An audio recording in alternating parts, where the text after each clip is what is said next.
Olá, você está no canal Federais do Ensino Papo Trânsito.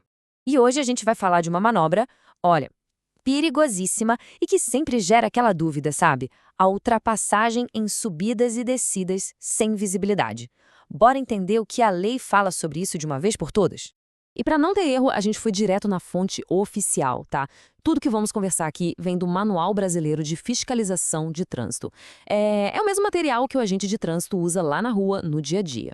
Então vamos lá, começando pelo começo. Essa infração tem um código específico, o 5942. Tá, mas e daí? O que esse número quer dizer na vida real, na estrada?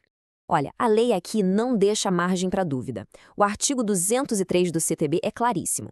É proibido ultrapassar pela contramão em subidas e descidas se não dá para enxergar o que vem do outro lado. O ponto-chave aqui, gente, é a falta de visibilidade. É isso que transforma a manobra num perigo gigantesco. Certo. E se o condutor for pego fazendo essa ultrapassagem? Bom, aí a coisa fica séria. As consequências não são leves, não.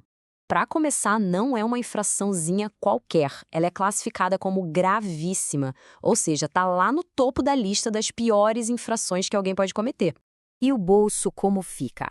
A multa é pesada, 5 vezes o valor de uma gravíssima comum. Isso já dá uma ideia do tamanho do perigo que as autoridades enxergam nessa manobra, né? E não para por aí. Além da facada no bolso, são 7 pontos na carteira. 7. É o máximo que uma única infração pode gerar. Daí para perder a habilitação é um pulo, viu? Mas tá. Em que situação exatamente o agente de trânsito vai lavrar esse auto de infração?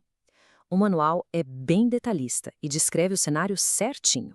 Então a autuação acontece quando um veículo está lá, ultrapassando na contramão numa subida ou numa descida e, claro, sem visibilidade. E olha só que detalhe importantíssimo. Isso vale mesmo se não tiver placa ou faixa contínua proibindo. A simples falta de visão segura já caracteriza a infração. É o risco que manda. Agora, vamos entrar num ponto que, nossa, confunde uma galera. Existem outras ultrapassagens que também são super perigosas, mas que a lei enquadra de um jeito diferente. É fundamental entender essa separação. Dá uma olhada aqui na tabela. Ultrapassar numa curva sem visão é uma coisa, tem um código. Ultrapassar em cima da faixa de pedestres é outra, com outro código. Passar por cima da faixa contínua amarela, outro código também. Cada situação tem seu enquadramento específico porque o tipo de risco é diferente, entende? Mas por que essa complicação toda com tanto código diferente? Pode parecer só burocracia, mas não é. Pensa bem, isso ajuda a criar estatísticas mais precisas. Se os dados mostram muitos acidentes por ultrapassagem em curvas, por exemplo, o órgão de trânsito sabe que precisa agir ali, talvez com mais sinalização naquele ponto específico. Ok, para a gente ficar na mesma página e não ter nenhuma dúvida, vamos só definir rapidinho alguns termos que são essenciais aqui, exatamente como o Manual de Fiscalização define. Primeiro, aclive. O que é um aclive? De forma bem simples, é uma subida, uma ladeira. Sabe aquela subida forte que não te deixa ver o topo? Então, é isso. Já o declive é justamente o contrário, uma descida. É quando o carro vai embalado para baixo e o cuidado com a velocidade e, de novo, com a visibilidade tem que ser redobrado. E por último, a própria ultrapassagem. O que ela é tecnicamente? Presta atenção, não é só trocar de faixa. A ultrapassagem é um movimento completo. Sair da sua faixa, passar o veículo da frente e depois retornar para a faixa de onde saiu.